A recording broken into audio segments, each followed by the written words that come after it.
नमस्कार, अपना बिहार देख रहे हैं आप। आपके साथ मैं संतोष गंगवार। बुलेटिन की शुरुआत करेंगे। कल लोकसभा में वित्त मंत्री निर्मला सीतारमण साल 2024-25 का अपना आम बजट पेश करेंगी। यह बजट नरेंद्र मोदी 3.0 का पहला बजट भी होगा। इससे पहले केंद्रीय मंत्री निर्मला सीतारमण ने आज लोकसभा में वित्त वर्ष 2023-24 के लिए आर्थिक सर्वेक्षण रिपोर्ट पेश किया। आर्थिक सर्वे के मुताबिक वित्त वर्ष 2024-25 में भारत की जीडीपी 6.5 से 7% रहने का अनुमान है। वहीं मौजूदा वित्त वर्ष में महंगाई दर 4.5% रहने का अनुमान जताया जा रहा है। अगले वित्त वर्ष की बात करें तो 2025-26 में महंगाई दर 4.1% रहने का अनुमान है। माना जा रहा है कि आर्थिक सर्वे में जो भी अर्थव्यवस्था को गति देने के लिए सुझाव दिए गए हैं, उनकी झलक कल पेश होने वाले बजट में देखने को मिल सकती है। I rise to lay on the table a copy each of the following papers, both in Hindi and English versions. Economic Survey 23-24, Economic Survey 23-24 Statistical Appendix. There is momentum in the economy. In fact, we are now one quarter in the new financial year, and even high frequency indicators are telling us that the economy is carrying on the momentum that we have seen until the end of March 2024, when we grew at 8.2%. So the average growth rate in the last 3 years up to March 24 has been around 8%. Capital formation is beginning to recover as we would expect post-COVID and post-balance sheet repair. Private capex has been growing. Private capex has recovered. After the stagnation or decline we saw in 1920 and 2021, they did pick up in 21-22 and 22-23. कल केंद्र सरकार अपना आम budget पेश करने वाली है। कल आने वाले आम बजट पर देश भर की निगाहें टिकी हुई हैं। हर कोई ये सोच रहा है कि केंद्र सरकार के पिटारे से आम लोगों के लिए क्या निकलने वाला है। महिलाओं से लेकर किसानों तक के लिए क्या कुछ रहेगा। बजट को लेकर पटना वासियों की क्या है राय। पटना वासियों से बात की हमारे संवाददाता आनंद अमृतराज ने। आम बजट पेश करने वाली है भारत सरकार, आप क्या चाहते हैं, कैसा बजट हो? बजट आम आदमी को देख करके पेश किया जाए कि जिसमें सभी को राहत मिल सके, और एजुकेशन हो गया, घर खर्चा हो गया, ये सभी को देखते हुए सरकार को बजट पेश करना चाहिए। बजट नॉर्मल रहे, जिसमें सभी महिला अपना गुजर बसर अच्छी तरह से कर पाए। अच्छा। बस मेरा यही कहना है। गरीब कैसे हो, चाहे जितना मिडिल क्लास फैमिली हो, अच्छी तरह से अपना घर परिवार चला सके। नॉर्मली होना चाहिए, जो हम लोग जिसमें जी सके हैं, जिसमें आगे का चल सके। कॉलेज वगैरह पे भी थोड़ा उसका रेट वगैरह भी, एडमिशन का भी चार्ज देखते हुए उसको भी बजट में रखा जाए। जनता से हित कर बजट हो, देश के लिए बजट हो, और कुछ मतलब युवाओं के लिए बजट हो, यही एक कोशिश है। हम बिहार का स्पेशल पैकेज का जो मांग हो रहा है, तो बिहार के जनता के हित के लिए हो, और इससे युवाओं को कम से कम रोजगार पूरक हो, और जिससे बिहार का विकास हो सके, वैसा बजट आना चाहिए। बजट बिहार के लोगों के लिए फ्रेंडली हो, और रोज़गार के लिए हो बिहार के लिए, और बिहार के लिए स्पेशल पैकेज का अनाउंस किया जाना चाहिए। बजट हो जो आम लोगों को सुविधा के लिए हो। इनकम टैक्स का जो स्लैब है वो गवर्नमेंट उसको एक्सटेंड करे, और जो भी डिडक्शन वगैरह उसको एक्सटेंड करे गवर्नमेंट। ये हमारी अपील है आम जनता के लिए, जो बेनिफिशियल हो। और अब आपको बता दें कि आखिर बिहार से कल पेश होने वाले केंद्रीय बजट से इतनी उम्मीदें क्यों हैं। बिहार तेजी से विकास कर रहा है। डिमांड और सप्लाई को देखते हुए बिहार बिजली के क्षेत्र में आत्मनिर्भर है। यहां बेहतर बिजली आपूर्ति के साथ ही अच्छी सड़कें हैं, जिससे विकास की काफी संभावनाएं हैं। बिहार की उद्योग नीति निवेशकों को लुभा रही है, और बिहार में उद्योग स्थापना की भी काफी संभावनाएं हैं। केंद्रीय मदद मिले तो बिहार का पुराना गौरव लौट सकता है। बिहार में अगर उद्योग धंधे बढ़ेंगे तो प्रति व्यक्ति आय, औसत आय भी बढ़ेगी, साथ ही देश की जीडीपी में बिहार का योगदान भी बढ़ेगा। बिहार में सड़क और रेल नेटवर्क की बेहतर स्थिति होगी। इसी के साथ एविएशन सेक्टर में भी बिहार में काफी संभावनाएं हैं। बिहार के छोटे शहर उड़ान योजना में शामिल हैं, और 8 एयर स्ट्रिप के अपग्रेडेशन में सरकार जुटी हुई है, जिससे हवाई सेवाओं का दायरा बढ़ेगा। इससे बिहार परिवहन का गढ़ बनेगा और विकास की नई इबारत लिख सकता है। और ये सब हो सकता है जब बिहार को केंद्रीय बजट से और मदद मिलेगी। तो सभी की निगाह मंगलवार को पेश होने वाले बजट पर टिकी हुई है।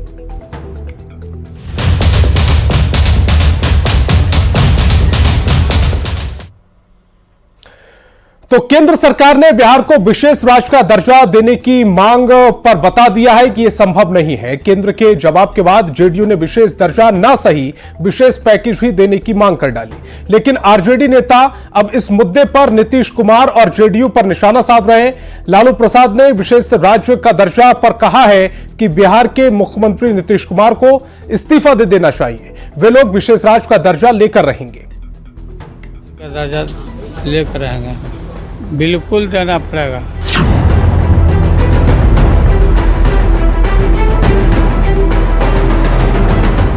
बिहार को विशेष दर्जा देना संभव नहीं है। लोकसभा में दिए गए केंद्र सरकार के इस जवाब के बाद बिहार में सियासी माहौल गर्मा गया है। आरजेडी अध्यक्ष लालू प्रसाद ने विशेष राज्य के दर्जे पर कहा कि बिहार के सीएम नीतीश कुमार को इस्तीफा दे देना चाहिए। लालू प्रसाद ने ये भी कहा कि वे लोग विशेष राज्य का दर्जा लेकर रहेंगे। नीतीश कुमार ने कहा था कि दिलाएंगे, इस्तीफा करें दे विशेष राज्य का दर्जा लेकर रहेंगे। बिल्कुल देना पड़ेगा। केंद्र के जवाब के बाद जेडीयू नेताओं का कहना है कि विशेष दर्जा संभव नहीं है तो विशेष पैकेज ही दे दें। तो बीजेपी नेता कह रहे हैं कि विशेष दर्जा भले ही संभव ना हो, बिहार को विशेष अधिकार मिलना तय है। विशेष अधिकार जो बिहार को मिला है वो मिलना तय है और माननीय प्रधानमंत्री ने बताया इस बात को जीतते भी रहे हैं। इस बार भी बिहार को बजट में विशेष अधिकार मिलेगा। जेडीयू और बीजेपी भले ही विशेष दर्जे की जगह विशेष पैकेज और विशेष अधिकार से संतुष्ट हो जाएं। राष्ट्रीय जनता दल अब इस मुद्दे को भुनाने में जुट गया है। राज्यसभा में पार्टी के सांसद मनोज झा ने स्पेशल स्टेटस का मुद्दा उठाया। मनोज झा कहते हैं कि बिहार के विकास के लिए स्पेशल स्टेटस के साथ ही विशेष पैकेज की भी दरकार है। पूरा बिहार, भाजपा के हमारे मित्र भी जानते हैं कि विशेष राज्य का दर्जा और विशेष पैकेज में या नहीं होना है। हमें दोनों चाहिए। संसद में मांगेंगे, सड़क पर मांगेंगे। वैसे तो विशेष दर्जा की मांग का मकसद बिहार के विकास की गति को तेज करना है। विशेष पैकेज से भी बिहार के विकास की रफ्तार बढ़ेगी, जो कि जेडीयू की तरफ से कहा जा रहा है। लेकिन अब ये मुद्दा सियासी रूप ले चुका है। विशेष दर्जा मिले न मिले, इस मुद्दे पर 2025 के बिहार विधानसभा चुनाव तक विशेष सियासत जरूर होती रहेगी। न्यूज़ 18 के लिए दिल्ली से अमितेश सिंह और पटना से आनंद अमृतराज के साथ ब्यूरो रिपोर्ट। बिहार को विशेष दर्जे की मांग खारिज होने पर लालू प्रसाद ने सीएम नीतीश से इस्तीफा मांगा। इस पर केंद्रीय कपड़ा मंत्री गिरिराज सिंह ने पलटवार किया है। गिरिराज सिंह ने कहा कि लालू प्रसाद जब सत्ता में थे तब उन्होंने बिहार के लिए कुछ नहीं किया। आज जब वो किसी लायक नहीं है तो पॉलिटिकल नौटंकी कर रहे हैं। जब किसी लायक नहीं है तो अंग्रेजी पढ़ रहे हैं, पॉलिटिकल नौटंकी कर रहे हैं। जिस समय कांग्रेस के गोद में खेल रहे थे लालू जी, न इस्तीफा दिया, न करवाया, न ले पाया, उसका जवाब कौन देगा? अब तो वो नीतियां ही नहीं है। किसको बुड़बक बनाना चाहते हैं? बिहार के लोग मूर्ख हैं क्या? बिहार सरकार के मंत्री अशोक चौधरी ने कहा है कि बिहार को विशेष राज्य के दर्जे पर गलत धारणा बनाई जा रही है। उन्होंने कहा कि बिहार को विशेष राज्य का दर्जा या उसके समकक्ष विशेष पैकेज जिसमें विशेष सुविधा हो वो मिलना चाहिए। उन्होंने कहा है कि नीति आयोग में बिहार के 3 सदस्य आने के बाद बिहार को भविष्य में फायदा मिलेगा। उन्होंने लालू प्रसाद की ओर से नीतीश कुमार से इस्तीफा मांगने पर पलटवार किया। लोगों ने बार बार कहा है विशेष राज्य का दर्जा या विशेष राज्य के दर्जे में जो सुविधा है वैसा पैकेज। विशेष राज्य का दर्जा तब होता है जहां पर 90-10 का 90 भारत सरकार 10 राज्य सरकार का कंट्रीब्यूशन होता है योजनाओं में। और विशेष पैकेज जब आता है तो आर्थिक सहायता मिलती है डिफरेंट डिपार्टमेंट से। तो विशेष राज्य का दर्जा मिले या आर्थिक पैकेज मिले, हमको लगता है कि लालू प्रसाद यादव जी का हड़बड़ी में दिया हुआ बयान है। अभी 2-4-5 दिन और बजट का इंतजार कर लेते तो और अच्छा होता है। और मानसून सत्र से पहले पटना में एनडीए विधायक मंडल दल की बैठक हुई। बैठक में मानसून सत्र को लेकर सत्ताधारी दल अपनी रणनीति पर चर्चा की और 2025 को लेकर अपना एजेंडा भी तय किया। सीएम नीतीश ने 2025 में 225 का लक्ष्य दिया और पूरा बिहार हमारा परिवार का नारा देकर अपना एजेंडा जाहिर कर दिया।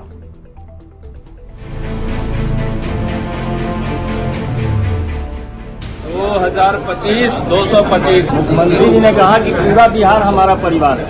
बिहार विधानमंडल के मानसून सत्र के पहले एनडीए विधानमंडल दल की बैठक हुई। विधानसभा के एक्सटेंशन सेंट्रल हॉल में एनडीए के तमाम विधायक विधान पार्षद जुटे। एनडीए की बैठक में विधायकों ने अपनी बातें कही, सीएम के सामने अपनी समस्याओं को रखा। मानसून सत्र के दौरान सदन को सुचारू ढंग से चलाने और विपक्ष के हमलों का जवाब देने की रणनीति तैयार की गई। सीएम नीतीश कुमार ने कहा कि 2005 से हम सभी के लिए काम करते रहे हैं और आगे भी करते रहेंगे।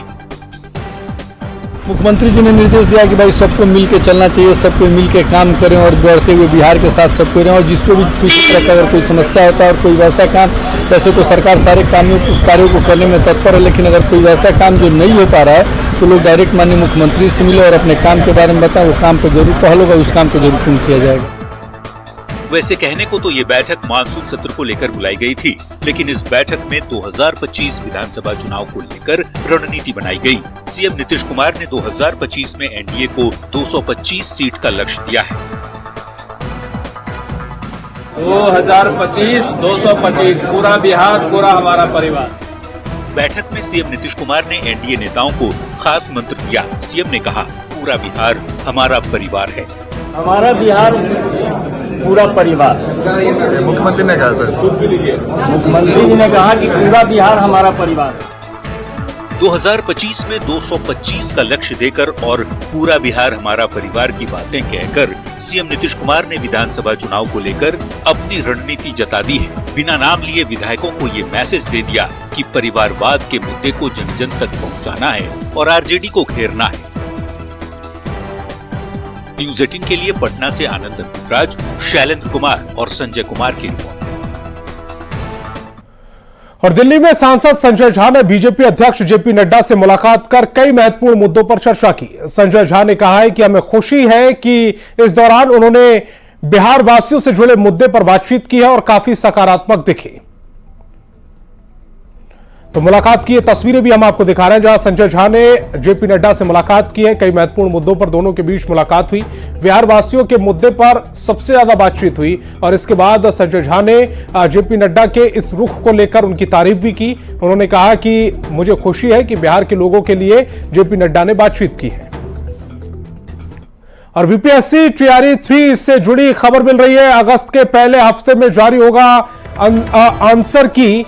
2025 से 30 जुलाई के बीच में यह आंसर की जारी होगी। ओएमआर फर्जीवाड़े के आरोपियों पर केस दर्ज किया गया है। अब तक 57 परीक्षार्थियों पर कार्रवाई की गई है। तो बड़ी खबर आपको बता रहे हैं, बीपीएससी टीआरई 3 से जुड़ी इस वक्त की बड़ी खबर। अगस्त के पहले हफ्ते में जारी होगी आंसर की। 25 से 30 जुलाई के बीच में यह आंसर की जारी हो सकती है।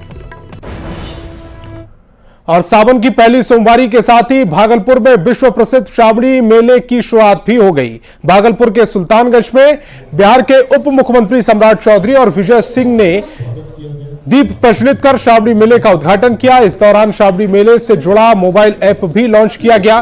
दोनों नेताओं ने शिव भक्तों के लिए बेहतर सुविधा उपलब्ध कराने की बात कही और कांवड़ियों के लिए सुरक्षा व्यवस्था बेहतर रखने के निर्देश भी दिए। तमाम लोगों से आग्रह करेंगे, निवेदन करेंगे कि आपके बीच में लाखों लोग आते हैं, करोड़ों लोग आते हैं, जो श्रद्धालु बनकर आपके बीच में सेवा करना चाहते हैं। और जो कुछ समस्या ललित जी ने बताया है, इनके साथ बैठकर इनकी भी पूरी समस्या का हम लोग समाधान करेंगे।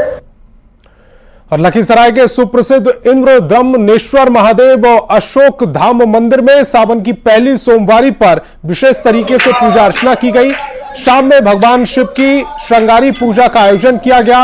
इस दौरान फूल बेलपत्र से बने पुष्पनाग मुकुट से बाबा का श्रृंगार और आरती की गई। इसमें बड़ी संख्या में शिव भक्त शामिल हुए। तस्वीरों में भी आप देख सकते हैं कि पूरे मंदिर को भव्य रूप से सजाया गया। मंदिर की भव्यता और सुंदरता लोगों को अपनी ओर आकर्षित करती रही। बहुत ही भव्य तरीके से भगवान शिव की आरती की जा रही है। बड़ी संख्या में श्रद्धालु और पुजारी आपको इन तस्वीरों में नजर आ रहे होंगे। श्रृंगारी पूजा के दौरान हर हर महादेव के जयकारे से पूरा मंदिर परिसर गूंज उठा। और मुजफ्फरपुर से इस वक्त की बड़ी खबर मिल रही है। संस्कृति वर्मा गोलीकांड मामले में पुलिस ने बड़ा खुलासा किया है। 4 आरोपियों को गिरफ्तार किया गया है। इनमें से बिहार सरकार के पूर्व मंत्री की बहू रूपा शर्मा का नाम भी सामने आया है। पुलिस का कहना है कि नेक्सा एजेंसी चलाने वाली रूपा शर्मा ने संस्कृति वर्मा को जान से मारने के लिए 10 लाख रुपए की सुपारी दी थी। 25 जून को मुजफ्फरपुर के बेला इंडस्ट्रियल इलाके में अपराधियों ने संस्कृति वर्मा पर ताबड़तोड़ फायरिंग की थी। हालांकि 3 गोली लगने के बावजूद भी किस्मत अच्छी थी कि संस्कृति वर्मा की जान बच गई। पुलिस का कहना है कि संस्कृति वर्मा के पति आर्यन रूपा शर्मा की एजेंसी में काम करते हैं। संस्कृति वर्मा के पति आर्यन और रूपा शर्मा के बीच में विशेष संबंध थे, जिसे लेकर रूपा शर्मा आर्यन पर पत्नी और बच्चे को छोड़ने का दबाव बनाती थी। आर्यन ने रूपा शर्मा की बात नहीं मानी। दिन बर दिन रूपा शर्मा का जलन इतनी ज्यादा बढ़ती गई कि संस्कृति शर्मा की सुपारी दे डाली। अब पूरे मामले में पुलिस ने अभिनीत कुमार, शिवशेखर, कृष्णकांत मिश्रा और तुषार को गिरफ्तार किया है। 4 व्हीलर की एजेंसी जिसमें काम करते हैं। और इसके अलावा कृष्णा वो व्यक्ति है जो शूटर है, जो आया था वहां पे गोलीबारी करने के लिए। इसके अलावा एक शिवशेख नामक एक व्यक्ति है जिसने शूटर मुहैया कराए थे। इस घटना के पीछे जो मेन वजह है वो वजह ये है कि जो पीड़िता है जिनका नाम संस्कृति, उनके जो हस्बैंड है आर्यन, उनका एक विशेष संबंध एक महिला है जिनका नाम रूपा शर्मा है, उनके साथ में था। क्योंकि दोनों के बीच में एक समय पे विशेष लगाव रहा और उस लगाव की वजह से कहीं ना कहीं जो इसके मेन षड्यंत्र करता है रूपा शर्मा, उनके मन में जलसी की फीलिंग जो आर्यन है उसकी पत्नी के प्रति रही और वो जलसी काफी बढ़ती गई। और तो अपना बिहार में फिलहाल इतना ही। आप देखते रहिए न्यूज़ 18 बिहार झारखंड।